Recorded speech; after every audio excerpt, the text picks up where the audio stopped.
What a wild story, right? Imagine dedicating 15 years of your life to a company, only to be completely overlooked in favor of someone who never put in the work. Now, I want to hear from you. Have you ever been in a situation like this?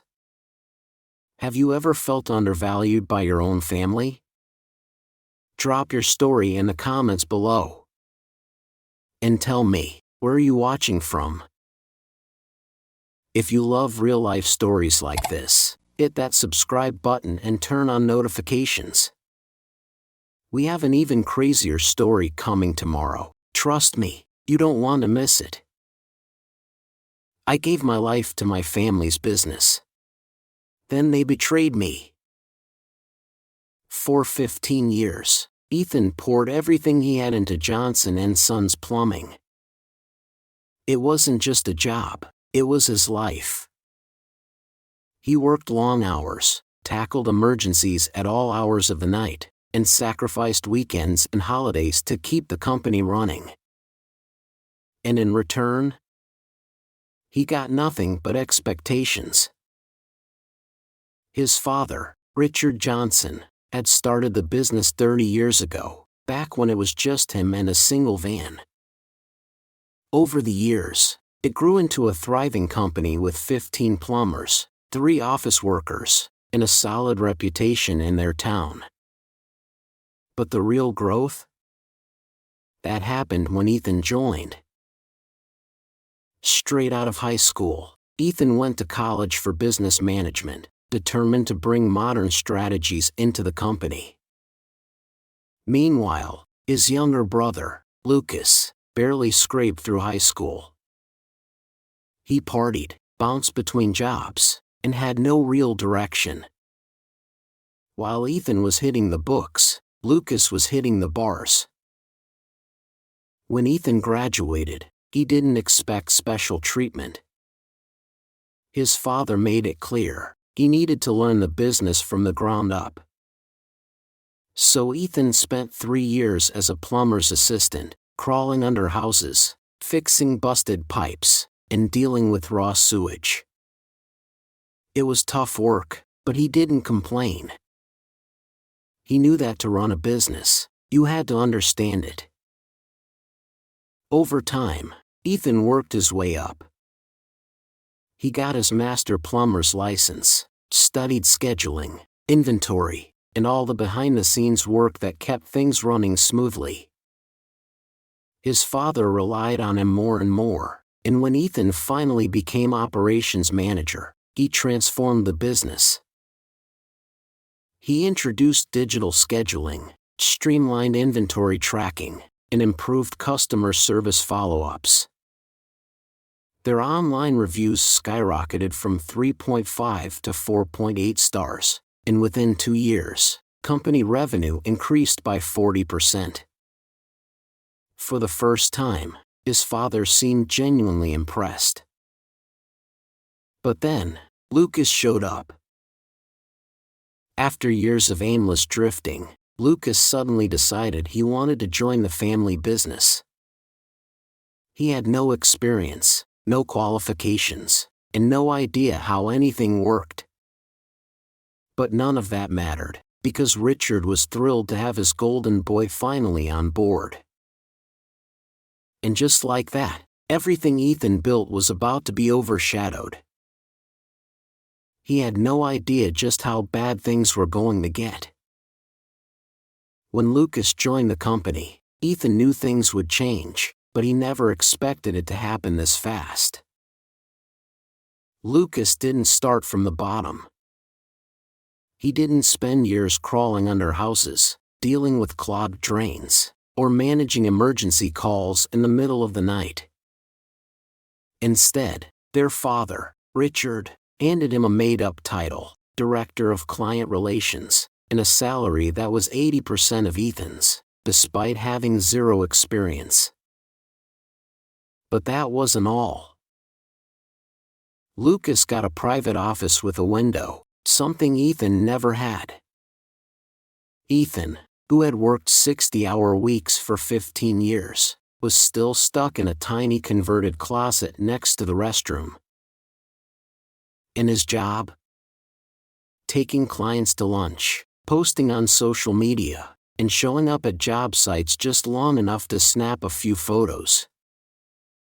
Every time, he'd make sure to include himself in the shots, looking like he was overseeing work he didn't understand.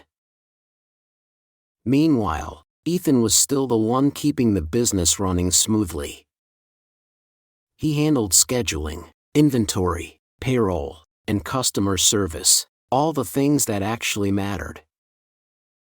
But in every staff meeting, their father would only praise Lucas for landing some minor contract, as if that was more important than the $50,000 a year Ethan had saved by optimizing their billing system. And then, there was the worst moment of all. Ethan had spent weeks preparing a massive commercial bid, the biggest contract their company had ever pursued. He put together thick proposal binders, ran the numbers, and even pulled an all-nighter to make sure everything was perfect. On the day of the meeting, Richard brought Lucas along. Lucas, who hadn't read a single page of the proposal. Lucas, who showed up hungover, barely paying attention. Lucas, who, in the middle of the meeting, forgot the client's name and referred to their building as that big place with the sign. But they won the contract anyway. Not because of Lucas, but because Ethan's work was flawless. And on the way back, what did their father say? Lucas, I'm really impressed with how you connected with the team. Your people skills really sealed the deal. And Ethan? Oh, and Ethan, great attention to detail. That was helpful. As if he were just some assistant. That was the moment Ethan realized his father would never see him as an equal. And things were only going to get worse. Ethan kept his head down and did the work. He had no choice. If he didn't keep things running, the whole business would fall apart. But deep down, he knew it wasn't his company anymore. The final straw came 9 months later. Their longtime administrative assistant quit, leaving a huge gap in the office. Their father, Richard, decided they needed someone with real management experience. Enter Emily. Emily was sharp, organized, and confident. From the moment she walked in for the interview, Ethan knew she was different. She wasn't like the other employees who just followed orders, she took charge. By her first week, she completely reorganized the company's filing system, which hadn't been updated since the 1990s. By week 2, she discovered $20,000 in unpaid invoices and collected every last cent. By week 3, she convinced Richard to invest in new scheduling software, the very system Ethan had been pushing for years. Ethan was impressed. More than that, he was drawn to her. Their lunch breaks started with work talk but soon became something more. They shared a love for true crime podcasts, hiking, and classic movies. And after months of friendly conversations, Ethan finally got the courage to ask her out. A real date. Not just a quick chat over Tupperware lunches in the break room, but an actual dinner at a nice restaurant. She said yes, smiling in a way that made Ethan feel like, for once, he wasn't invisible. But then, 2 days before their date, everything changed. Ethan walked into the office and heard laughter, her laughter.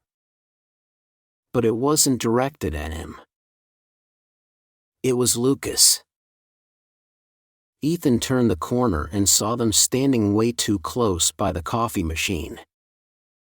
Lucas was leaning against the wall, flashing that fake cool guy smirk he used on every woman.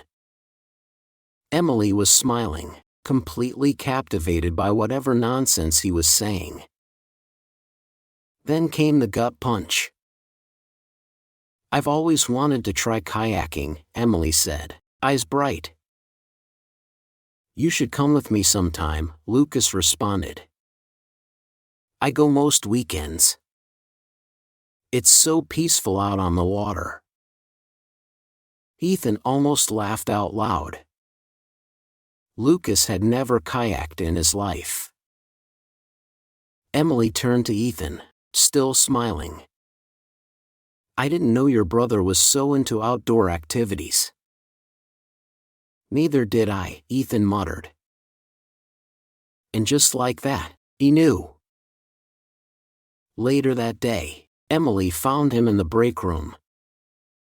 "Hey, about Friday," she started, her tone hesitant.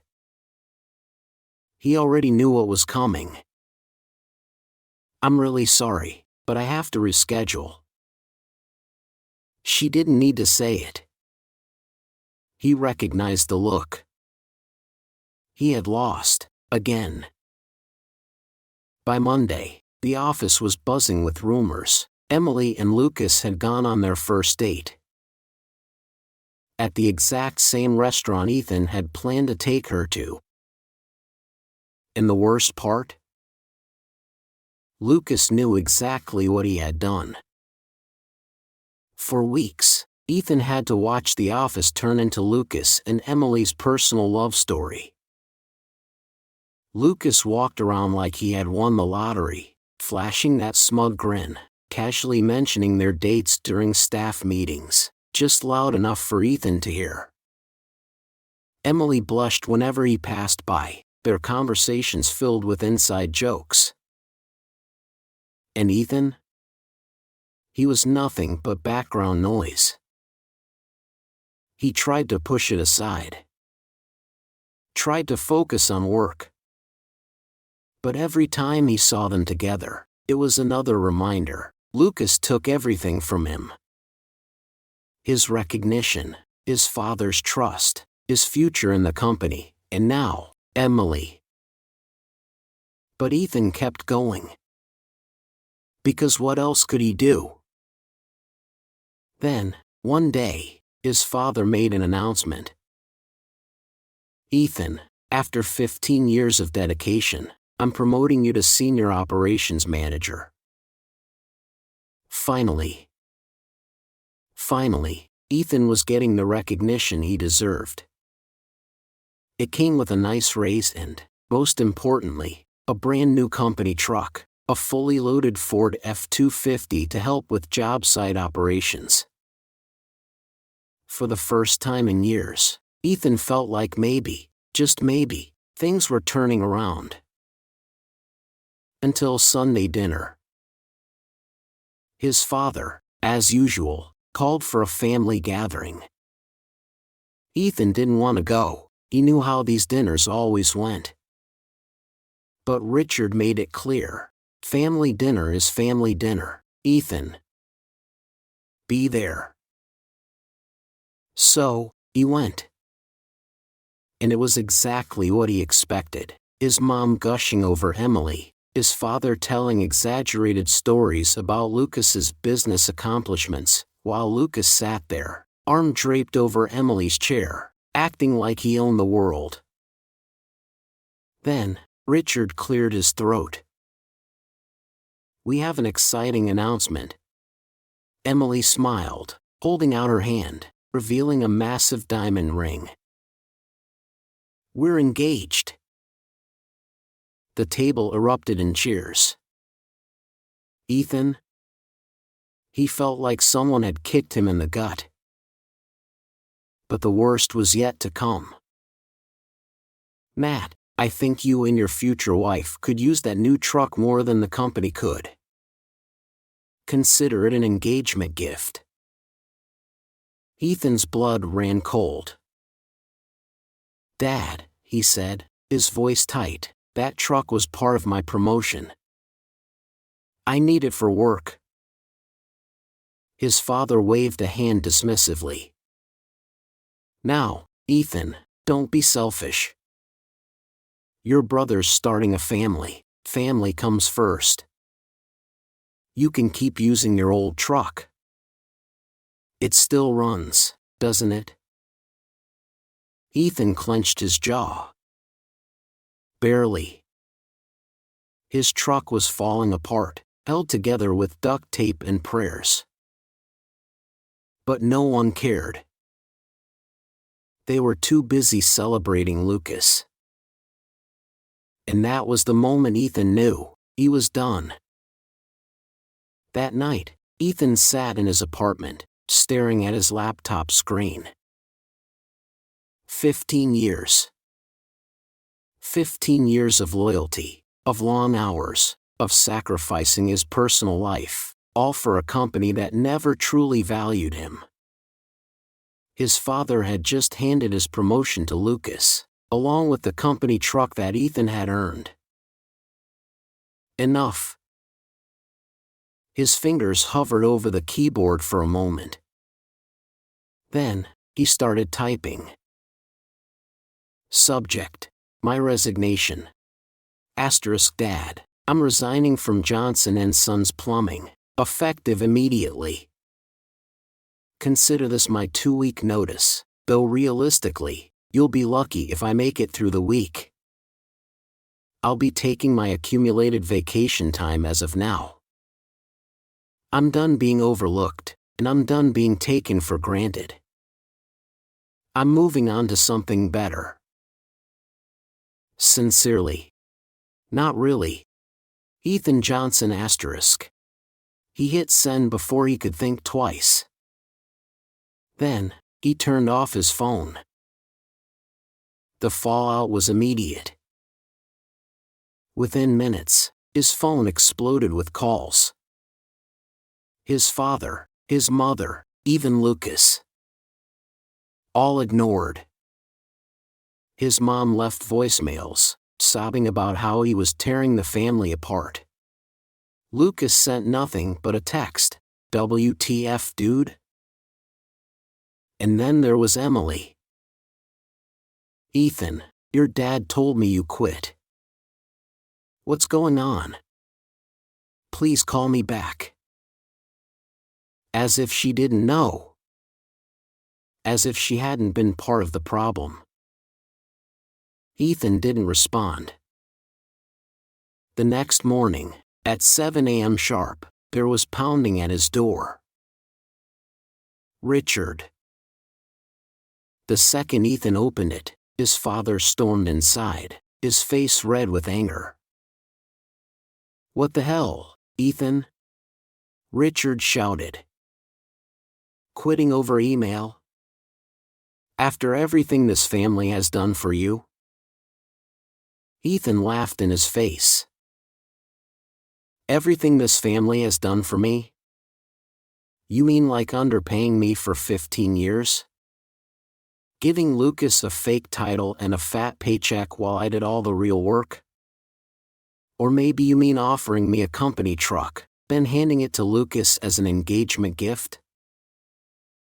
His father's face turned even redder. That's different, Richard said. Lucas is starting a family. He needs our support. And I don't? Ethan shot back. I've been supporting this family for years. Who do you think keeps this business running while Lucas is off having 2-hour lunches and playing the company's Instagram model? Richard gritted his teeth. Matt brings in clients. He's the face of the company. Ethan felt a cold, controlled rage settle in his chest. And I'm what? He said. The workhorse? The sucker who actually does the job while Lucas takes all the credit.